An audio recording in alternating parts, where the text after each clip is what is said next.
మన తండ్రి కుమార పరిశుద్ధాత్మ దేవునికి వందనాలు స్తోత్రాలు చెల్లించుకుంటూ దేవుడి దినమందు మనకి ఇచ్చిన వాక్యము కీర్తనల గ్రంథము 147వ కీర్తన 11వ వచనం చదువుకున్నాం. తన యందు భయభక్తులు కల వారి యందు తన కృప కొరకు కనిపెట్టు వారి యందు యెహోవా ఆనందించి వాడై ఉన్నాడు. దేవుడి వాక్యం ద్వారా మనల్ని దీవించును గాక. మనము దేవుణ్ణి ఆనందింప చేయగలమా? అది ఎంత మాత్రము మనకి చేతనే కాదు. మనము దేవుణ్ణి ఆనందింప చేయాలి అంటే అది మన వల్ల కానే కాదు. కానీ ఎవరు ఆనందింప చేస్తారు అంటున్నాడు కీర్తనకారుడు. తన యందు భయభక్తులు గల వారి నిమిత్తమై దేవుడు ఆనందిస్తాడు. తన యందు భయభక్తులు కలిగి ఉంటే దేవునికి ఎంతో సంతోషం. వాక్యాల్లో మనం చూస్తున్నాం కదా, ఆయన యందు భయభక్తులు కలిగి ఉన్నవారు ఎంతగా ఆశీర్వదింపబడ్డారో, రాజులు దేవుని యందు భయభక్తులు కలిగి ఉన్నవారు ఎంతగానో ఆశీర్వదింపబడ్డారు.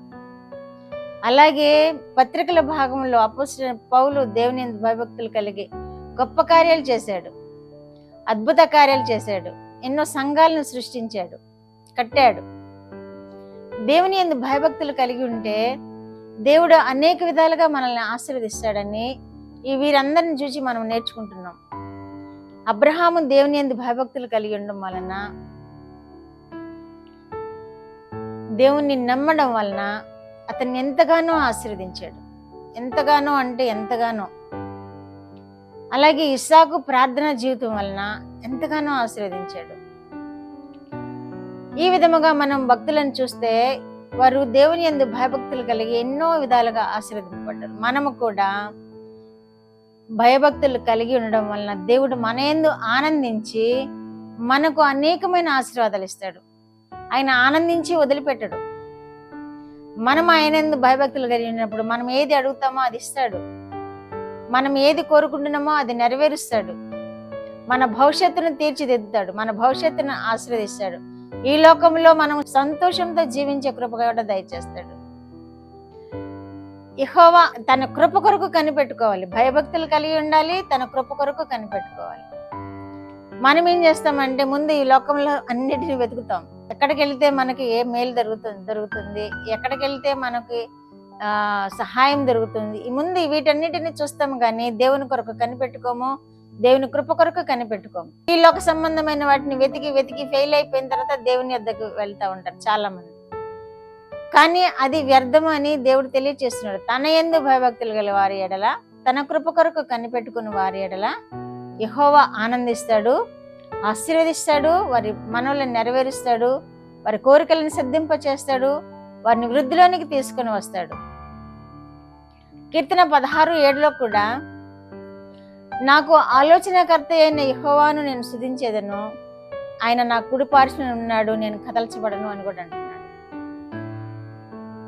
ఎంత ధైర్యంగా చెప్పగలుగుతున్నాడు కీర్తనకారుడు. దావీదు మహారాజు ఎప్పుడు దేవునితో ఆనందిస్తూనే ఉండేవాడు. ఎప్పుడు బాల్యం నుండి తన గొర్రెలను మేపుకునే దగ్గర నుండి దేవుని కొరకు కీర్తనలు పాడుతూ, కీర్తనలు రచిస్తూ దేవునితో మమేకమై ఉండేవాడు. అందుకనే ఈ విధంగా తెలియచేస్తున్నాడు, నాకు ఆలోచనకర్త అయిన యెహోవాను నేను స్తుతించేదను అని తెలియచేస్తుంది. నా కుడిపార్శ్వన ఆయన ఉన్నాడు కనుక నేను కదల్చబడను. నిజమే, ఆయన ఎంతగానో ఆశీర్వదింపబడ్డాడు. బాల్యం నుండే దేవుణ్ణి స్మరిస్తూ, దేవుని స్తుతిస్తూ, ఆయన పాటలు పాడుకుంటూ, జయం మీద జయం పొందుకుంటూ బాల్యం నుండే ఎంతో గొప్ప కార్యాలు చేసిన దావీదును మనము ఈరోజు జ్ఞాపకం చేసుకుని దేవుని యందు భయభక్తులు కలిగి ఉండినప్పుడు మనము కూడా దావీదు వలె స్వరకార్యాలు చేయగలుగుతాము. దావీదు వలె ఉన్నత స్థితికి చేరుకోగలుగుతాము. ఆ గొర్రెల కాపరి స్థితి నుండి రాచరికంలోనికి వచ్చాడు దావీదు మహారాజు. ఎందుకంటే దేవుని యందు భయభక్తులు కలిగి ఉన్నాడు కనుకనే. రాచరికంలో ఉండడం మాత్రమే కాదు, యుద్ధాలు చేసి అనేక విజయాలు పొందాడు, వీరుడుగా నిలబడ్డాడు. దేవుని యందు భయభక్తులు కలిగి ఉన్న వారు ఎటువంటి గొప్ప కార్యాలు చేస్తారు. దేవుని యందు భయభక్తులు కలిగి ఉంటే ఈ విధముగా దేవుడు అంచెలంచెలుగా హెచ్చిస్తాడు, వృద్ధిలోనికి తీసుకుని వస్తాడు. అట్టి కృప మనం అందరం పొందుకుందాం గాక. ప్రార్థన. మా దేవా, మా ప్రియ పరలోక ప్రభువా, మీ పరిశుద్ధ పాదములకు వందనాలు. ఇచ్చిన వాక్యం కొరకు వందనాలు ప్రభువా.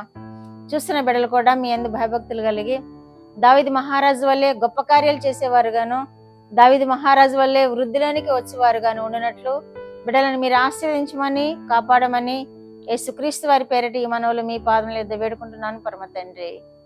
ఆమేన్.